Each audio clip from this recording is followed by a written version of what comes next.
Hello everyone. I am Mrs. Asha Tuli, Director, Asha Tuli Education Academy. I shall be taking up teaching of economics, both class 11 and class 12.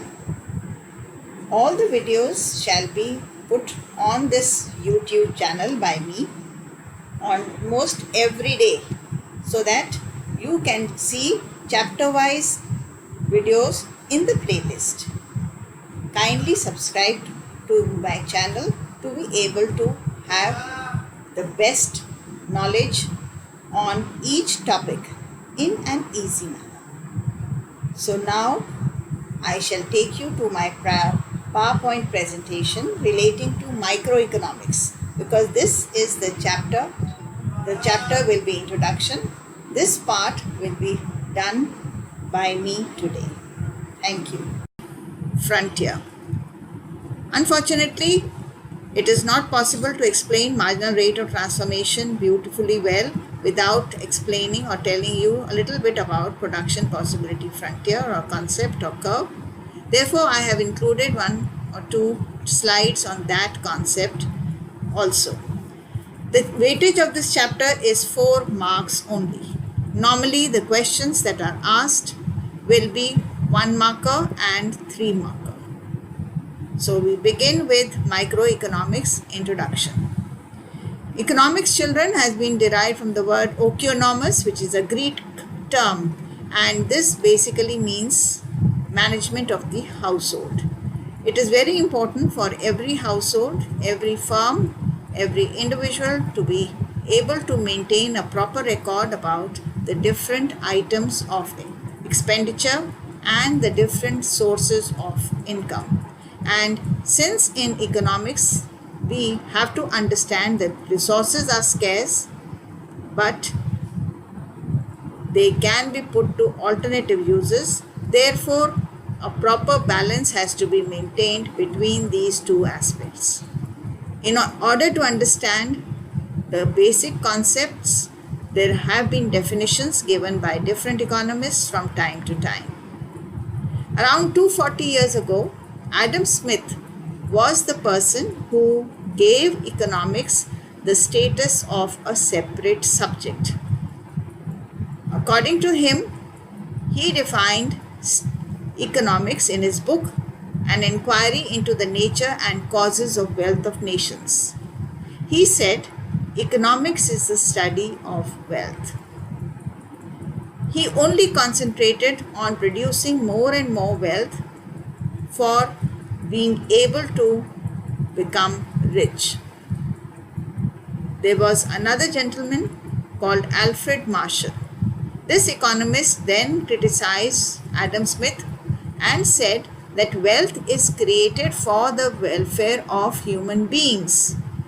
Hence, only focus on creation of wealth is not significant. He stated that wealth must be created for the material welfare of people.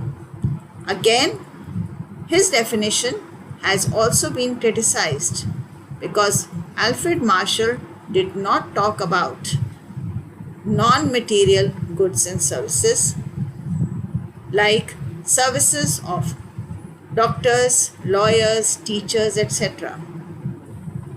We human beings try to derive satisfaction not only from goods, material goods that is, but also immaterial goods that is services. Hence, his definition was regarded as narrow, and this gave birth to another definition given by another economist, Professor Lionel Robbins. According to Professor Lionel Robbins, economics is the science which studies human behavior as a relationship between ends and scarce means which have alternative uses.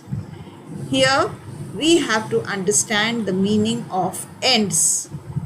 Ends basically means the resources, or ends basically means the wants or human wants. Human wants, children, are totally unlimited. As soon as one want is happening, or it takes place and is satisfied, another want will take its place.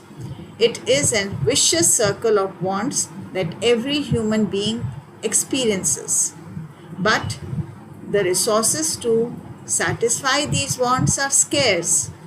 Hence, the term used by Lionel Robbins is scarce means. That means you have, suppose, only 500 rupees with which you need to purchase a book, you need to see a movie, you need to have something to eat, or you need to buy clothes. How you are going to use that 500 rupees in order to satisfy these different wants will depend upon your priorities.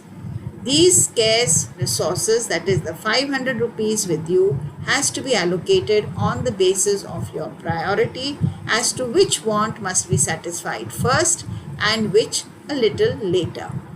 Unfortunately, not only are the resources scarce, they can be put to alternative uses. What does this mean, alternative uses? This means that the resources can be put to a large number of uses, and the owner of the resource has to decide as to which resource he has to put his factor of production to. For example, a plot of land. A plot of land can be used for having a school building on it. It can be used to have an amusement park on it. It can be used to have a railway station on it. It can be used for having a hospital on it, or agricultural activities can be undertaken on it. You can produce rice on it, or wheat, or you can have an orchard there. Hence, one single plot of land, maybe of 1 or maybe of 10 acres, the resources are scarce and they can be put to alternative uses. Depending upon the priority of the owner of the factor of production, he can decide as to which use he will put his plot of land to. Now we move on to the next slide. The next slide, of course, there was another definition that was given by Paul A. Samuelson, which is called as growth definition. But although it is a comprehensive definition which talks about that economics is a science which aims at development of the economy, keeping in mind the various resources and the unlimited wants. But this definition also will be improvised, and we will soon see some new definitions. Moreover, in this chapter, the concept of definitions is not given too much of weightage. Therefore, I shall not concentrate too much on these definitions except the one that has been given by Lionel Robbins, which is the basis for the entire subject matter of economics, which is the basis for the various problems that an economy faces. That is why I have explained in detail the definition given by Lionel Robbins. Now we move on to the concept of branches of economics. Economics is divided into two branches, microeconomics and macroeconomics. What is microeconomics? The word micro has been originated from the Greek word mikros, which means small. That means individual. At the individual level, we shall be studying the problems faced by an individual person or an individual firm or an individual economic unit. Under this, the examples are price theory, and the tools to study price theory is demand and supply. The topics that use or that will be studied under microeconomics are consumer behavior of an individual, producer's behavior of an individual firm, the study of various markets.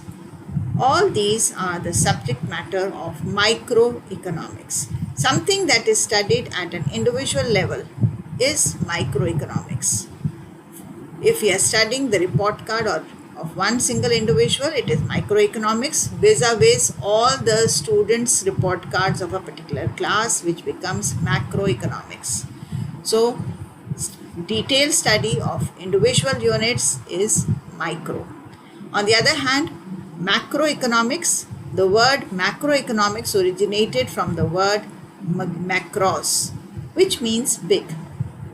It studies the economic problems faced by the economy as a whole. It is also called as income theory. And the tools that are used in order to understand the income theory is aggregate demand and aggregate supply. And the chapters that will be included in your syllabus in order to understand macroeconomics are national income, theory of employment, foreign exchange, and money.